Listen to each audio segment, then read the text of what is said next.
Have you ever wondered how a single individual's commitment to moral discipline could preserve an entire spiritual tradition? Could it be that genuine moral conduct holds a force far more transformative than ritual or doctrine? Welcome back to the channel. Today, we are delving into the life and teachings of one of the most revered Chan masters in modern Chinese Buddhism, Master Xuyan. His story is not just about ascetic practices or monastic accomplishments, but about how the flame of the Dharma can be kept alive through the unwavering observance of moral precepts. We'll explore how moral integrity becomes not just personal virtue, but a collective beacon, illuminating paths in even the darkest of times.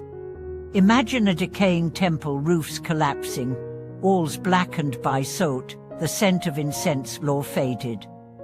Now imagine a solitary monk rising at dawn to chant, sweep the hall, and offer incense to an empty shrine. That monk was Master Xuyan. In the face of poverty, political turmoil, and spiritual apathy, he did not abandon the Dharma. Instead, he tightened his robes, took up his staff, and walked thousands of miles across China to rebuild temples, revive the Sangha, and teach the precepts not as burdens, but as paths to light.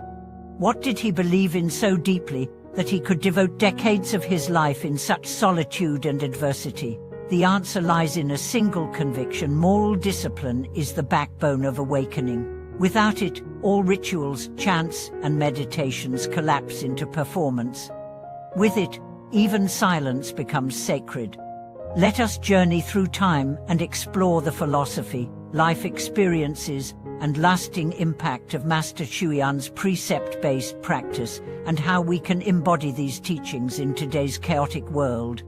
In one of his most quoted sayings, Master Xuyan said, "If among hundreds and thousands of people only one or two uphold the precepts, the true Dharma will survive."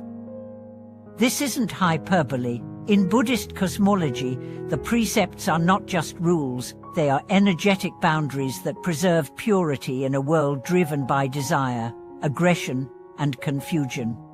The precepts are not imposed by an external authority. They arise from instinct. When one sees clearly, one simply no longer wishes to cause harm. Consider the precept of not lying.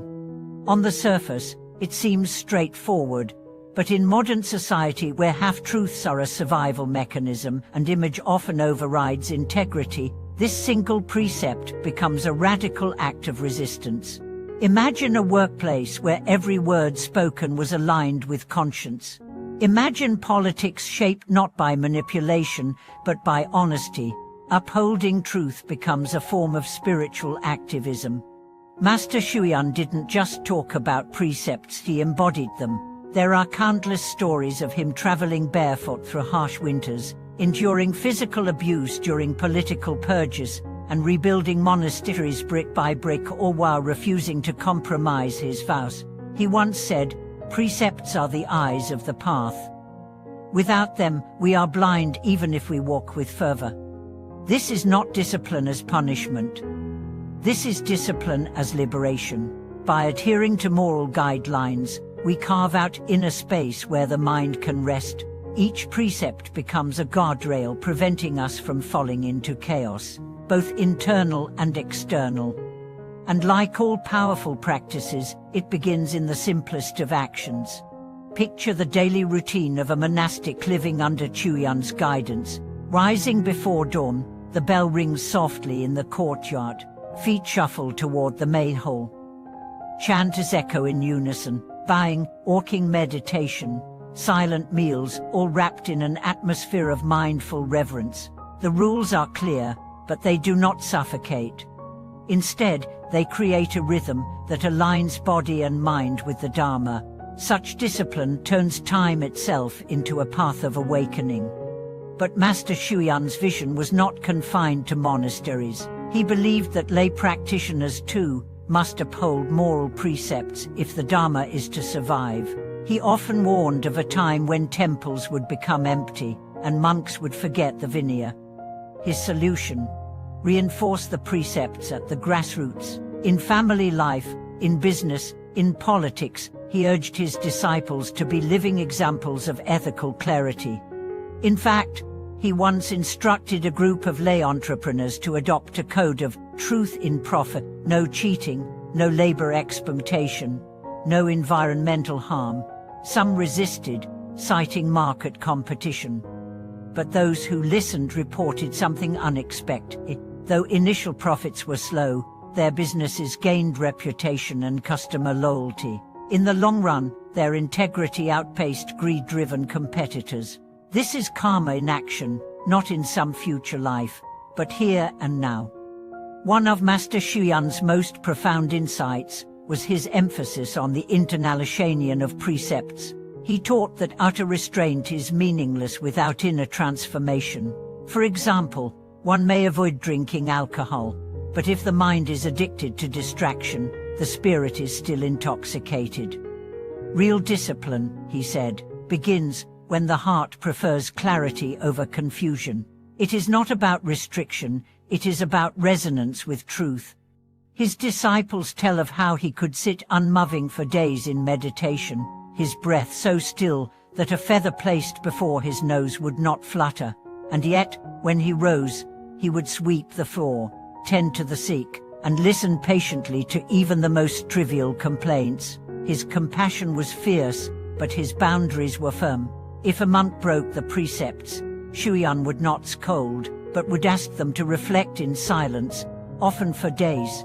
Many described this silent confrontation as more transformative than punishment. They saw, in his quiet eyes, the pain caused not to him, but to the Dharma itself. The power of Master Xuyan's presence was not in dramatic sermons or supernatural feats, though stories abound of his prophetic dreams and miraculous healings. His true miracle was in the constancy of his virtue.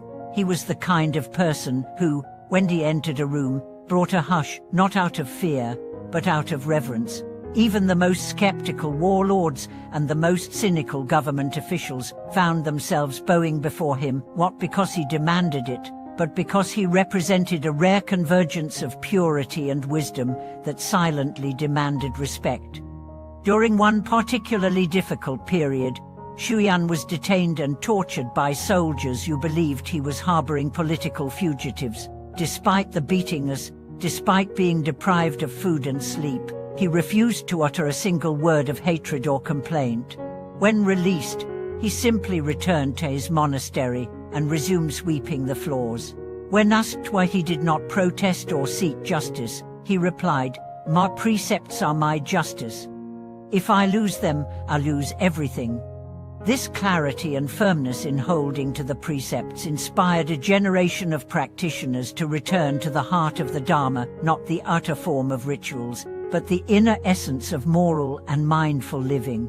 His disciples spread this teaching far and wide, establishing temples and meditation centers not as places of spectacle, but as sanctuaries of sincerity. And this is what modern practitioners must remember. In a world increasingly drawn to spectacle, to viral meditations, to charismatic spiritual influences, to commodified enlightenment, the teachings of Master Xuyan remind us that the foundation of real practice is integrity. You cannot chant away your anger. You cannot meditate past your dishonesty.